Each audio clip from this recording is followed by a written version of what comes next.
So the CFP rankings came out last night, and this is what they look like. No change at 1 through 7. However, Notre Dame, they're at number 8, Oklahoma State at 9, and Wake Forest at number 10. And so obviously this brings up a little bit of debate, right? And so Fitz is going to join us for Contender or Pretender. This is where we decide here at SportsNation if these teams are indeed contenders. The playoff contenders, right? Okay, not national champion, because there's only one person on the national champion. It'd be Georgia. Right. Okay, go on. Okay, so that's an obvious one. We'll put them in contender, and then let's keep it moving. Alabama does have one loss on the season. They'll have to play likely Georgia at some point. Contender. See, this is where it gets dicey. I don't think they're a contender because I have them losing again to Georgia. They're going to get in the championship. They're going to get thwacked by Georgia and if they do, in the that SEC means championship. They're not a contender. Put them in the pretender. You guys, How much fun is that to put Alabama in the pretender list? That's what we're doing. Roll Tide into that list. Oregon. I have no words, which is rare. Oregon. I think Oregon's a contender. I'll say this. I think they've got a tough matchup coming. I'm not sure that I could say it's easy, but right now when I look at the top 4, they got one game to get through. They get through Utah, they're going to be fine. Fitzy gets that one. I think Oregon loses to Utah this week, but a lot of people would agree with him, so let's make them a contender. Okay, Ohio State, the Buckeyes at this point. Where do we watch? What a path for them. They still got Michigan State at home. They still got to go to Michigan in the rivalry game. And, oh, by the way, a conference championship they'll be playing for. You won't find 3 tougher games. C.J. Stroud has been unreal, though. That defense is coming alive. I think they're a contender. I think we can actually knock 3 out in 1 here because you're right. That is going to be a difficult slate for them. I think they're capable of it. So I put Ohio State in the contender list, which means Michigan and Michigan State automatically go to pretenders because they'll be picking up another loss. I like this. I like how we're moving. Here. I like this.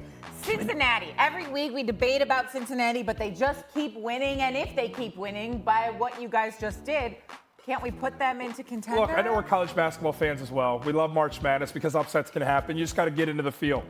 Cincinnati's going to get an opportunity to get in the field. And then anything is possible. I know we've already crowned in this segment Georgia a champion, but they've got to be a contender because they're going to have a chance to contend. They're going to win outright. Chaos is going to happen in front of them. They're going to be in a floor. Yeah, I think they're a contender. Last year. I think they're a contender, but only because I think there's so much chaos in front of them. Then they'll benefit from the chaos. Okay. First G5 team in the 4. I like it. Cincinnati, and then we all get Skyline Chili.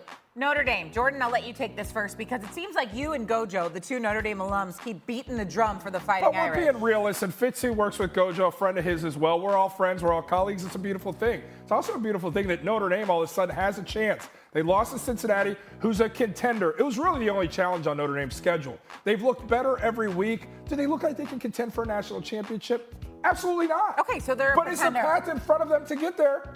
Absolutely. You've got to make them a contender. No. I don't think they can win this thing. Here's the thing. Alabama and pretender. Because you're going to put... it's what's in front of Alabama. So Notre Dame has 2 soft games left. The thing is, the question is, do any of these things get disrupted? That's where if there's any disruption, Notre Dame makes it in. I don't think Notre Dame should be a playoff team. I agree with you. But I think that the path is just disruptive enough that they could be. So I still put them in the contender. I can't believe I have Just Alabama, to get their butts kicked by Georgia in the first round. Alabama on pretender side and Notre Dame on this is skewed. Oklahoma State, what do we think? 1 loss on their schedule. One loss. I think the committee basically said, hey, there's still a path for the Big 12. I mean, Oklahoma State's still ranked. They still got matchups in front of them, although they have devalued Oklahoma at this point. I don't think Oklahoma State should be, but I think they're still a contender. I'll give them that. I still think if it becomes that 4th open slot and it looks like a Notre Dame or an Oklahoma State, it's going to be a Notre Dame. So they're a contender, but obviously the room is full to capacity. Wow, this contender list. We can make more room for a contender. The contender is getting quite long, the list. Wake Forest sneaks back into the top 10. Move them. Had to beat UNC. Had to do it. The ACC's down this year. You got to be perfect on that side. You can't take a loss to an unranked team that's fighting with being 500. Wake Forest, great season, historic season. Sam Hartman, Dave Clawson, great job, pretenders. Okay, I can't believe Alabama's over here, but I am going to have to get over Sorry, it's Georgia's year.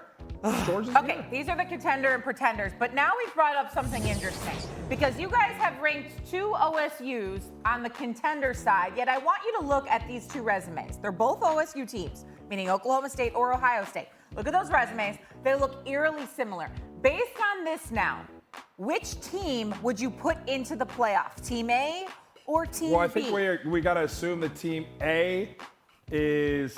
No, don't assume. Just tell me, would you put Team A I'll or tell Team you, B into the playoff? I would like Team B more than Team A. Into the playoff. Into the playoff. So, because I host Rankings Reaction with Mike Golick Jr. and Christine Williamson on Tuesday, I know these things, and we asked Gary Barta about it. If I were on the committee, I would take Team B. The problem is that's not the higher-ranked team here, but the argument is that Team A has a better signature win. Now, before we... Team B must be the Cowboys. Yeah, so let's reveal it. That is correct. Team B is, in fact, the Oklahoma State Cowboys, and then the Buckeyes are Team A. Fitzy's right, though. I mean, everyone's putting in the Buckeyes, Oklahoma State on the outside. There's a human element to all this. No matter how much people want to say there isn't, when you look at Ohio State, you look at Oklahoma State, when you think of OSU, who do you think of? You think of the Buckeyes. I mean, you're right. That plays a role. I don't care what anybody says. The good news is it'll work itself out, because if Ohio State wins out, they'll have so many signature wins at that point. They will clearly be more If Ohio deserving. State wins out, they could be the 2 in this thing. I would put them at 2 if what's they in win front out. of them. If you're going to beat 2 contenders in Michigan State and Michigan, one of them being at Michigan and one of the greatest rivalries in all of college football, Buckeyes deserve it. Thanks for watching ESPN on YouTube. For live streaming sports and premium content, subscribe to ESPN+.